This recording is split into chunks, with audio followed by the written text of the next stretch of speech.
வணக்கம் மக்களே. அப்பனும் சரியில்லை, மகனும் சரியில்லை. இதில் எங்கே விளங்குறது? யாரை பற்றியா பேசுகிற? தலையும் புரியல, வாழும் புரியல அப்படின்னு கேட்குறீங்களா? அதாங்க நம்ம திமுகவுடைய விளாத்திக்குளம் எம்எல்ஏ மார்க்கண்டையன்.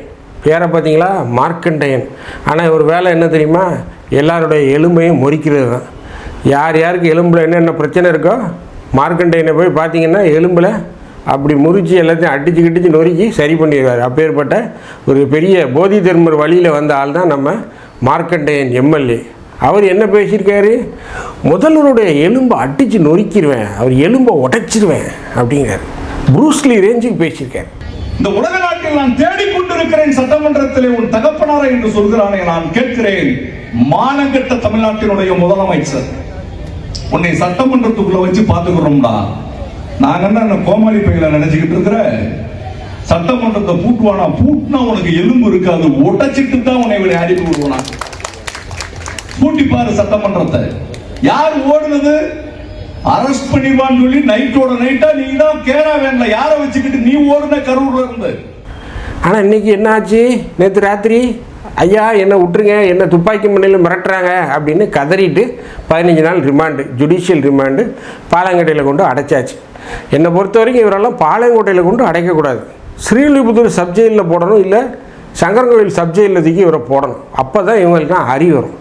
அதாவது திமுகவுக்கு ஓட்டு போடணும்னு நினச்சிக்கிட்டு இருக்காங்க பார்த்தீங்களா மக்கள், அவங்க கூட இந்த திமுகவுடைய செயல்பாடுகள் பார்த்து முகம் சுளிக்கிறாங்க. ஸ்டாலின்லாம் இதில் மௌனம் காக்கிறாரு. ஸ்டாலின்லாம் என்ன செய்யணும்? கண்டித்து அறிக்கை வெளியிடணும். இடும்பாவனம் கார்த்தி இருக்கார் இல்லையா, நாம் தமிழர், அவர் என்ன போட்டிருக்காரு? இந்த மாதிரி மார்க்கண்டையன் பேசுறது ரொம்ப அநாகரிகம், இந்த மாதிரி முதல்வருடைய எலும்பை முறிப்பேன்னு சொல்கிறதெல்லாம் அநாகரிகம்னு ஒரு சின்ன பையன் இடும்பாவனம் கார்த்தி போடுறாரு. ஆனால் அக்கா கனிமொழி என்ன சொல்கிறாங்க?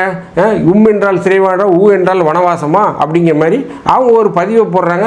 தாவேக அரசு ரொம்ப எதிர்க்கட்சிகளை வேட்டையாடுது அப்படின்லாம் போடுறாரு. முதல்வர் ஒரு பதிவை போடுறாரு, எதிர்க்கட்சி தலைவர் ஒரு பதிவை போடுறாரு, முன்னாள் முதலமைச்சர் ஒரு பதிவை போடுறாரு.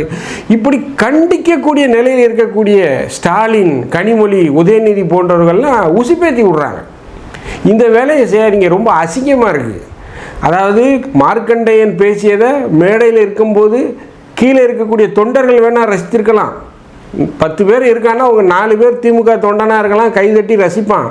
பாக்கி இருக்க 6 பேரும் பொதுஜனம், பொதுமக்கள், அவங்கெல்லாம் முகம் சுளிக்கிறாங்க உங்கள் செயல்பாடுகளை பார்த்து.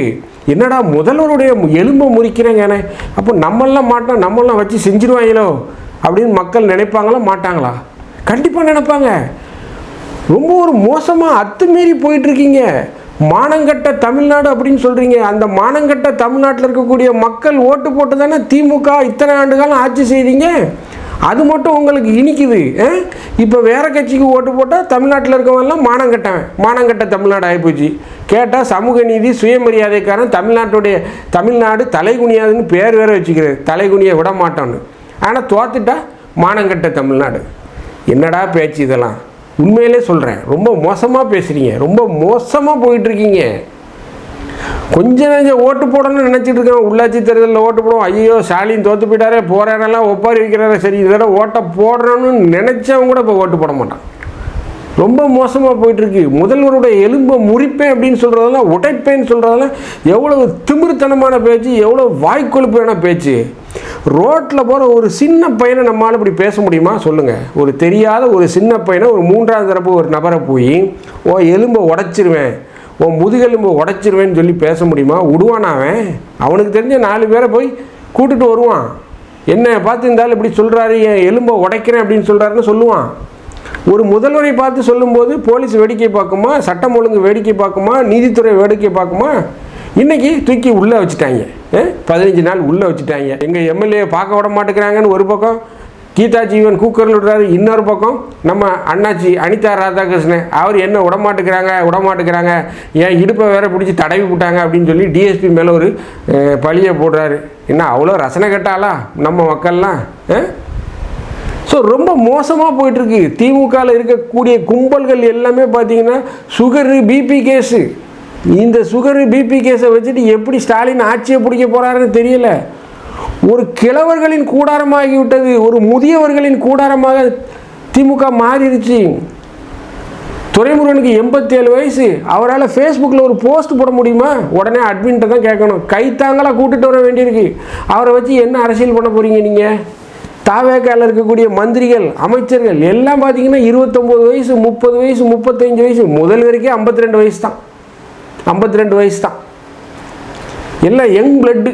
இங்கே இருக்கிறது எல்லாம் கிள பிளட்டு, ஓல்டு பிளட். எப்படி ஜெயிக்க போகுது? இப்படி பத்தாக்குறைக்கு இப்படி வேற பேசிக்கிட்டு இருந்தீங்கன்னா எவனும் ஓட்டு போட மாட்டான். ஸோ என்ன நடக்குது திமுகவில்? ஏன் இந்த மாதிரி தரம் தாழ்ந்து இறங்கிட்டாங்க? ஒரு பக்கம் ஜென்சி டிஎம்கேவுடைய அட்டகாசம், ஜூலியெல்லாம் வச்சுக்கிட்டு அட்டகாசம், இப்படி தரம் தாழ்ந்து போவதற்கு என்ன காரணம்?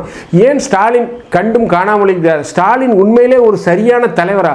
தோல்வி அப்படிங்கிற ஒரு கடினமான பாதையில் பயணித்து கொண்டிருக்கிற திராவிட முன்னேற்ற கழகத்தை சரியான பாதையில் வழிநடத்த ஸ்டாலின் சரியான தலைவரா, இல்லை வேற தலைவரை திமுக தேர்ந்தெடுக்க வேண்டுமா? அதை பற்றி தான் நம்ம இந்த நிகழ்ச்சியில் பார்க்க போகிறோம். நான் உங்கள் ஜோசப். வாங்க நம்ம நிகழ்ச்சிக்குள்ளே போகலாம்.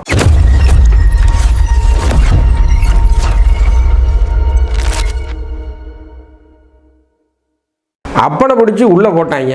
எதுக்காக போட்டாங்க? முதலமைச்சருடைய எலும்பை உடைப்பேன், நொறுக்குவேன், குறுக்கெலும்பை ஒடிப்பேன்.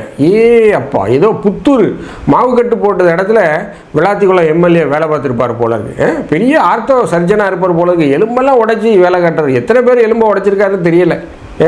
இன்னைக்கு அவர் இடுப்பெலும்பை அடித்து உட்கார வச்சுட்டாங்க. உள்ளே இறா ராசா 15 நாள் கழிதுன்னு, அப்போவாது உனக்கு அறிவு வருதான்னு பார்ப்போம் அப்படின்னு சொல்லி அனுப்பிச்சி வச்சுட்டாங்க. சரி, அப்பனை தான் உள்ளே அனுப்பிச்சிருக்காங்க. மகனாவது பொத்திக்கிட்டு இருப்பானா பார்த்தா அவன் பையன் அபிஷேக் அவன் வந்து பேசுனான். அவன் என்ன பேசுனான்? ஏதாவது பண்பாக பேசுவான், நாகரிகமாக பேசுவான்னு பார்த்தா இல்லை. ஏன் திமுகவுக்கு தான் அந்த நாகரிகமே கிடையாது. அவங்க என்ன பேசுனா வந்து, முதலமைச்சரே உங்கள் பையன்தான் உங்கள் கூட இல்லை, நான் எங்கள் அப்பா கூட இருக்கணும்னு நினைக்கிறேன் அப்படின்னு சொல்லி அவன் அடுக்குமொழியில் டி ராஜேந்தர் பாணியில் பேசுகிறான். ஆனரபிள் சீஃப் மினிஸ்டர், உங்க பையன் தான் சார் உங்களோட இல்ல, என் அப்பா எனக்காகவும் இந்த விழாத்துக்குள்ள மக்களுக்காகவும் ரொம்ப காலமா உழைச்சிட்டு இருக்காரு, அவர் எங்களோட இருக்கணும்னு நினைக்கிறோம். இப்படிலாம் பண்ணாதீங்க சார். இதில் இங்கிலீஷ் வேறு. ஏன்னா நமக்கெல்லாம் இங்கிலீஷ் தெரியாது பாரு, அவங்களுக்கு தான் இங்கிலீஷ் தெரியும். யார் இந்த அபிஷேக் அப்படின்னு நோண்டி பார்த்தோன்னா, கடந்த முறை முதல்வராக இருந்த ஸ்டாலின் மதுரைக்கு விமான நிலையத்தில் வரும்போது இந்த பையன் தான் வந்து திருப்பரங்குன்றத்தில் அந்த தீபம் ஏற்றக்கூடிய பிரச்சனைகள் இருக்கு இல்லையா, திருப்பரங்குன்றத்தில் மத கலவரத்தை தூண்டுறாங்க. அந்த ஜட்ஜி ஜிஆர் சுவாமிநாதன் அவர் பேசியது வந்து மதக்கலத்தை தூண்டுற விதத்தில் இருக்குது, அவர் ஒரு சார்பாக தீர்ப்பு கொடுக்குறாரு அப்படின்னு சொல்லி கோஷம் பண்ணிட்டான் இல்லையா, அந்த வெண்ணை தான் இந்த அபினேஷ். அவன் வந்து பேசுகிறான். அவனோட வாயை பொத்திலாம் கூட்டு போனாங்க. அதெல்லாம் நீங்கள் பார்த்துருப்பீங்க. அந்த வீடியோ வச்சுருக்கேன், பாருங்கள்.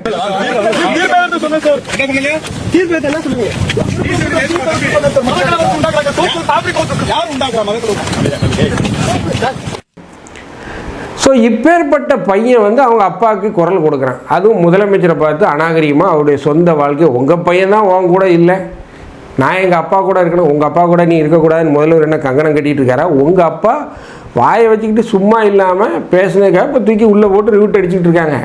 இன்றைக்கி வரைக்கும் கம்பி எண்ணிக்கிட்டு இருக்காரு.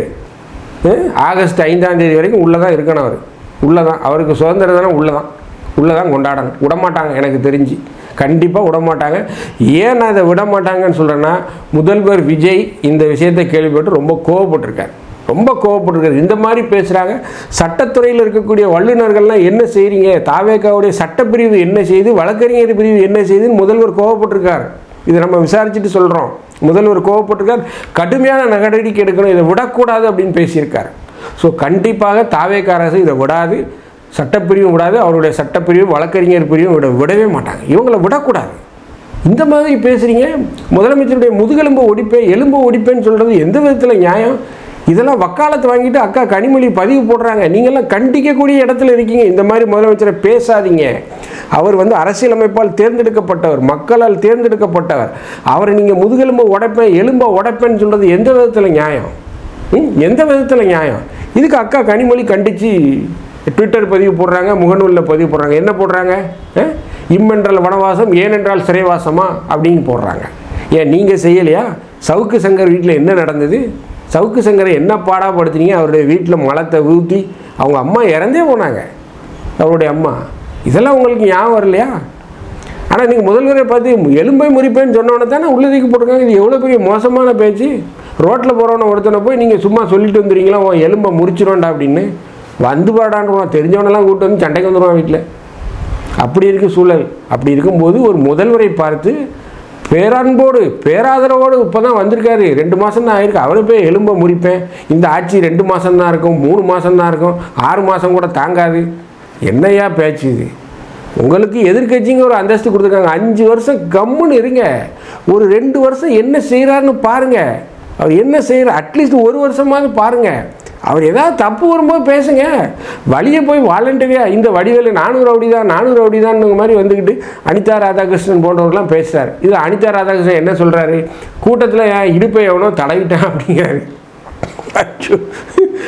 அது அந்த டிஎஸ்பி மேலே அவர் கம்ப்ளைண்ட் சொல்கிறாரு. இந்த டிஎஸ்பி தான். என்னங்க நீங்கள் ஒரு நிதானமாக பேசுகிறீங்களா? ஒரு முன்னாள் அமைச்சர், ஒரு மீன்வளத்துறை அமைச்சர், தற்போது திருச்செந்தூர் தொகுதியில் நீங்கள் வெற்றி பெற்ற ஒரு எம்எல்ஏ இந்த மாதிரி பேசுகிறீங்க. கைது செய்ய போகிறோன்னு ஐயா எனக்கு மயக்கம் வருது நான் போகிறேன்னு போயிட்டார். அனிதா ராதாகிருஷ்ணன்லாம் உண்மையில் என்ன சொல்லன்னு தெரியல. அவர் ஒரு காமெடி பீஸ் ஆகிட்டார். நீங்கள் சும்மா 3 மாதம் தான் ஆட்சி நீடிக்கும், 6 மாதம் தான் ஆட்சி நீடிக்கும். அதாவது இந்த நிறைகுடம் தழும்பாது குறைகுடம் கூத்தாடுன்னு சொல்லுவாங்க இல்லையா? ஒரு ஆட்சியை கலைக்க போகிறேன் வைக்க போகிறேன்னா வெளியே பேச மாட்டேன், சைலண்ட்டாக செஞ்சுட்டு போயிடுங்க. அமித்ஷாவை பார்த்துருக்கீங்களா? எங்கேயாவது ஏதாவது பேசுவாரா? தேவையில்லாமல் பேசவே மாட்டார். எங்கெங்கே எதை செய்யணும் கிளியராக காய வைத்து செஞ்சு விட்டு போயிடுவார். கம்முன்னு இருப்பாங்க. அதான் அரசியல் சாணக்கியத்தனம். ஆனால் இன்னைக்கு திமுக பார்த்திங்கன்னா சில்லறத்தனம் பண்ணுறது, காய்களை நகர்த்த தெரியல. அதைத்தான் நான் சொல்கிறேன். ஒரு அரசியல் சாணக்கியத்தனத்தில் சிறந்த மனிதர் ஐயா முத்தமிழறிஞர் கலைஞர் அவ்வளோ நேக்கா காய்களை நகர்த்துவார். ஆனால் இன்றைக்கி ஸ்டாலினால் அதை செய்ய முடியல. இந்த அரைவேக்காடுகள் ஜூலி போன்றவர்கள்லாம் பண்ணுறது, அனிதா ராதாகிருஷ்ணன், இந்த விளாத்திக்குளம் எம்எல்ஏ, இவங்களெல்லாம் உங்களுக்கு கெட்ட பேர். இப்பேற்பட்ட நபர்களெல்லாம் திமுகவுக்கு கெட்ட பேர்.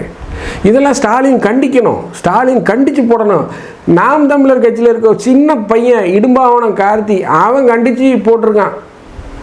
சின்ன பையன் அவன் ஒரு பண்பட்ட தன்மையாக போட்டிருக்கான். முதல்வரை பற்றி இப்படி பேசாதீங்க, அவன் ஒரு இக்கண்ணா வச்சு ஒரு புள்ளி வச்சு தான் போட்டிருக்கான். கடைசியில் விஜய் அவர்களும் இந்த மாதிரி பேசக்கூடாதுன்னெலாம் சொல்லியிருக்கான். பட் இருந்தாலும் அதை கண்டிக்கிறான் இல்லையா? அதான் ஒரு பண்பட்டத்தனம். ஆனால் திமுக அது இல்லையே, அது இல்லவே இல்லை. திமுகவை நம்ம சொல்லி காட்டுறோன்னா அந்த கட்சி அழிந்து போகக்கூடாது, அந்த கட்சி மீண்டெழுந்து வரணுங்க ஒரு நோக்கத்தில் தான் சொல்கிறோம். எங்களை போன்றவர்கள்லாம் நாங்களாம் உங்களை குற்றம் குறைகளை சுட்டி காட்டுறோம். உடனே எங்கள் மேலே கமெண்ட்டில் கழுவி ஊற்றுவாங்க, நீ பைசா வாங்கிட்டு துட்டு வாங்கிட்டு பேசுகிறேன்னு. அப்படிலாம் இல்லை. உங்களுக்கு எதிராக பேசுனா வேண்டாதவன், ஆதரவாக பேசுனா வேண்டாம்னா. ஸோ இந்த ஒரு மனப்பான்மத்திலேருந்து என்றைக்கு திமுக வெளியே வருதோ அன்னைக்கு தான் ஜெயிக்க முடியும். மீண்டும் நான் பதிவு பண்ணுறேன், விஜய் இருக்கிற வரைக்கும் தாவேக்காவை வெல்ல முடியாது. திமுகவை இப்போ இருக்க தலைமையை வைத்துக்கொண்டு ஜெயிக்கவே முடியாது. திமுகவில் மிகப்பெரிய களையெடுப்பு நடத்தணும். ஸ்டாலினே திமுகவை விட்டு வெளியே போகணும்னு நான் சொல்கிறேன். ஸ்டாலினே திமுகவில் ஒரு கௌரவ தலைவர் பதவிக்கு வரணும். வந்தால் தான் இந்த கட்சி செயல்படும். மிச்சப்படி இப்போ இருக்கக்கூடிய இந்த முதியோர் இல்லத்தில் இருக்கக்கூடிய எல்லா முன்னாள் அமைச்சர்கள் எல்லாத்தையும் தூக்கணும். துரைமுருகன்லேருந்து ஐ பெரியசாமி, கேஎன்ஆர் எல்லாரையும் தூக்கிட்டு எல்லா ரத்தங்களை கொண்டு வந்தீங்கன்னா தான், புதிய ஐடியாலஜியில் இருக்கவங்களை கொண்டு வந்தீங்கன்னா தான் உங்களால் ஜெயிக்க முடியும். இல்லைன்னா தாவேக்காவை இனிமேல் திமுகவால் வீழ்த்த முடியாது. நான் எழுதி வச்சுக்கோங்க. ஆல்ரெடி அதிமுக சுவாலி முடிஞ்சிட்டு பீஸ் போயிட்டு. திமுக பண்ணணும் அப்படின்னா புது ரச்சம் பாய்ச்சணும். இதை ஸ்டாலினால் செய்ய முடியாது, எழுதி வச்சுக்கோங்க. கேஎன் நேருவை தூக்குனார்னா அவர் சார்ந்த ரெட்டியார் சமூகம் அவர் பின்னாடி போயிடும். அவர் உடச்சி பிடிச்சி எடுத்துகிட்டு போயிடுறாரு. இதனால தான் ஸ்டாலின் ரொம்ப பயப்படுறாரு. என்ன சொன்னார்? நான் லண்டன்லேருந்து வந்தோடனே தமிழ்நாட்டில் நிறைய பட்டாசு வெடிக்கும், அந்த பட்டாசு சீக்கிரம்லாம் சின்ன பண்ணா போவான் அப்படின்னு சொல்லி சிங்கம் படத்தில் சூர்யா சொல்கிற மாதிரி வசனம் விட்டுட்டு போனார்ல. என்ன ஆச்சு? 24 மணி நேரம் ஆச்சு. இன்றைக்கி தான் அண்ணா அறிவாலயம் போயிட்டார். ஏதாவது அறிக்கை வருமா, ஏதாவது பரபரப்பாக ஏதாவது செய்திகள் வருமானு பத்திரிகையாளர்லாம் எதிர்பார்த்துக்கிட்டு இருக்கோம். ஏதாவது வந்துச்சா? ஒன்றும் வரல. சைலண்ட்டாக இருக்கார். ஒரு ட்வீட்டை போட்டு மார்க்கண்டேயனுக்கு ஆதரவாக ஒரு ட்வீட்டை போட்டு கம்முன்னு இருக்கார். ஸோ என்னை பொறுத்தவரை ஸ்டாலினாலெல்லாம் திமுகவால் அதிரடி நடவடிக்கைகள்லாம் செய்ய முடியாது. திமுகவை நம்பி இனிமே வாழக்கூடியவர்களின் அரசியல் எதிர்காலம் கொஞ்சம் சிக்கல் தான். பிழைக்கணும்னு நினைக்கிறவங்க தாவேக்காவுக்கு வந்துருங்க. தாவேக்கா தான் இனிமேல் தமிழக அரசியலோட எதிர்காலமாக பார்க்கப்படுது. உடனே நான் தாவேக்காவுக்கு ஆதரவாக பேசுகிறேன், மிகைப்படுத்தி பேசுகிறேன் அப்படின்லாம் இல்லை. கலை யதார்த்தம். மக்கள் விஜயை விரும்புகிறார்கள், விஜய் பேரன்போடு ஏற்றுக்கொண்டாங்க. இந்த ஆட்சியை கலைக்கணும் அப்படின்னு ஏதாவது விஷயம் செஞ்சீங்கன்னா 108 தொகுதிகளில் வென்ற விஜய் 200 தொகுதிகளில் வெல்வார். மிகப்பெரிய வீழ்ச்சியை திமுக சந்திக்கும். அந்த வரலாற்று பிழையை மட்டும் ஸ்டாலின் செய்தார் என்றால் அவர் தமிழக அரசியலிருந்து அப்படி ஓரம் கட்டப்படுவார். மம்தாக்கு என்ன நிலைமை வந்ததோ அந்த நிலைமையோட மோசமாக போகும். அதை மட்டும் ஞாபகம் வச்சுக்கோங்க. ஏன்னா விஜய் ரொம்ப ஃபோர்ஸ்ஃபுல்லாக இருக்கார், ரொம்ப அக்ரெசிவாக இருக்கார். இந்த வார்த்தையை நான் ரொம்ப கவனத்தோடு விசாரிச்சுட்டு கள நிலவரங்கள் என்னங்கிறத தெரிஞ்சுட்டு சொல்கிறேன். ஸோ என்னை பொறுத்தவரை இந்த அரைவேக்காடுகளால் திமுகவிற்கு பிரச்சனையே. ஸ்டாலின் இதை கண்டிக்கலைன்னா ரொம்ப சிக்கலாக போயிடும். இந்த வீடியோ உங்களுக்கு பிடிச்சிருந்துச்சுன்னா தயவுசெய்து லைக் பண்ணுங்கள், ஷேர் பண்ணுங்கள், சப்ஸ்கிரைப் பண்ணுங்கள். மறக்காமல் உங்கள் கருத்துக்களை கமெண்ட் செக்ஷனில் சொல்லுங்கள். நன்றி, வணக்கம்.